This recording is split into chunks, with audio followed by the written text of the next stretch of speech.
Hi there. Tonight I'm going to be talking about China. China, the country with the second biggest population and with a president that looks like Winnie the Pooh. I mean, it's uncanny, right? Look at it. I'll also be talking about genocide.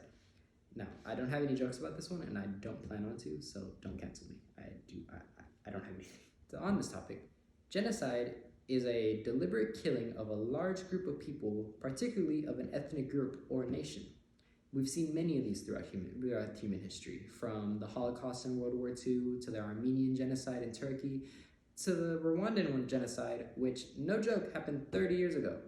30 years ago, that is early. We've had a genocide in our rearview mirror for so early. I mean, wow. Now, these topics relate to one ethnic group in China. One ethnic group that you probably never heard of. They're Uyghurs. Now, Uyghur Muslims have been in China for centuries. They've occupied the west region of China, Xinjiang. They've largely been unignored for the past centuries. They've developed their own culture, their own language. They even look vastly different from their Chinese counterparts. Now, with this migration came, and as Uyghurs began moving towards the Chinese mainland, things started to get nasty. The Uyghurs have been subjugated to persecution on a high level, from just basic verbal abuse to physical to just blatant xenophobia. And all this has been happening for a long time. And all the hate and anger boiled down eventually reached its boiling point. In 2009, there were riots in Beijing, which estimated to have killed 500 people. Now, although that's sad, the protests were for a good reason. They rose up against their oppressors and demanded justice in a country that was not giving justice back. Now, as a result of the riots, you think the Chinese government would take a step back and just, think of a compromise that would benefit both parties. But no, that is not what happened. President Xi implemented a Against Terrorism Act that was deliberately put on the Uyghur people. Calling them terrorists for just protesting is just bad politicking on a whole new level. Now, with these, President Xi implemented plans after plan after plan that persecuted the Uyghurs day by day. He implemented so many plans that he made Xinjiang the most secured place in the world. Now, when you think I mean the word secure, I don't mean safe. I mean cameras everywhere. Reporting in Xinjiang, in China's far northwest, feels like traveling in a war zone. The security here is incredibly tight. There are armored cars on the streets, police stations on every corner, and tons of surveillance cameras. Everywhere, from their front door, from the back, even in their homes. Now that's beyond crazy. Now, during this time, the Chinese government began building structures that eventually came into buildings, and buildings which eventually grew into facilities. Now, no one knew what was going on or who was in them for a very long time. It wasn't until 2013 when we found out that China was systematically rounding up Uyghurs and putting them into these facilities. And the conditions in there were not shockingly horrible. Hundreds of reports have reported of them being mistreated, being confined into small spaces, to the areas just being blatantly disgusting to live in. It's estimated over 1 million Uyghurs and other Muslims are held in the camps. These never-before-broadcast pictures were filmed secretly in a camp under construction and published by a magazine on religious liberty. Now, when we learned more and more through time, we found out that these facilities were camps. Camps that were used to physically and mentally be rid of the Uyghurs Muslims' identity. They used it with propaganda, anti-Muslim propaganda, through verbal abuse, through forced classes. Some of them even reported torture and sterilization. Sterilization in a camp. That is just deliberately sick. And the fact is, the Chinese government did have a motive for this. They wanted to be rid of the Muslim culture in China. And they did it however they pleased.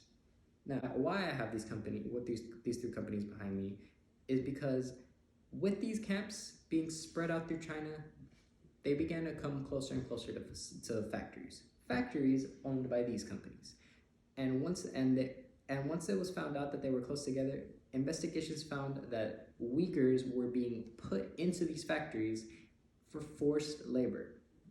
Uyghurs were being put down to forced labor in these factories for their own personal benefits. Now, yes, you're probably thinking, well, that sucks, right? Yes, it does suck, because most of you have Nike apparel on, I'm hoping. And with this comes a moral height of it. When these companies addressed the issue, most of them declined requests to ask or deliberately said they did not know about it. Now that is just bad business on a whole new level. Even for China, that's not saying much. But with these, let me transition out. A book. Alif the Unseen is a fantasy about a character named Alif rediscovering who he is, especially his religious identity. The author, J. Willow Wilson, a fellow Islamic woman herself, quoted as saying this was one of her best books she ever wrote, and that it has true meaning. And I do agree with her. This book is awesome. It has action, fantasy. It's like Harry Potter times 10. And with these adventures, you grow a personal connection with Alif, Dian, or Muhammad as they grow as characters. Now, along with this book comes the life lessons. Lessons that were given to Alif to better amplify his character. Lessons like it's not that you can be who you are, and no one can change that. Or express yourself in your own way, and don't let anybody critique you on that. That I do trust. The fact of the matter is, millions and millions of Uyghurs are being persecuted, are being tortured, and are being held in these camps to try to strip them of their religious identity. This is fundamentally going against their human rights. And the fact that we have tolerated this for 10 years says something about us. It says that we as a human race are choosing to ignore the fact that people are getting tortured and are getting abused by a high-ranking government that does not care about what you think. Now, to the good part. Although it took us a while, we are looking at the issue now. More and more people are talking about it. More and more officials and higher-ranking countrymen are talking about this. Even people on social media are posting things like this. Hi guys, so I'm going to teach you guys how to get long lashes. So the first thing you need to do is grab your lash curler, curl your lashes obviously, then you're going to put them down and use your phone that you're using right now to search up what's happening in China, how they're getting concentration camps, throwing innocent Muslims in there. What appears to be a beauty lesson is actually 17-year-old Feroza Aziz trying to raise awareness about the detention of Uyghur Muslims in China. Or else they're going to, of course, get murdered. People that go into these concentration camps don't come back alive. This is another Holocaust, yet no one is talking about it. Yeah, that was a weird transition. She was reported on the news for talking about what she stands. And that's what we need. We need more people like her to come out and express this issue, which is why I wanted to talk about it. Uyghurs are being silenced. They're being mistreated, they're being groomed, and they're being stripped of their identities. And we cannot let a communist Chinese government abuse and use people like this. We shouldn't be tolerating this at all. And we need more eyes. More eyes on this issue is all we need, trust me. If we get more people on this, I can guarantee you people will step in and we will find a solution to this. The more we talk about it, the more we have a chance to get rid of it. And I'll leave you on this. We will not be silenced. Thank you.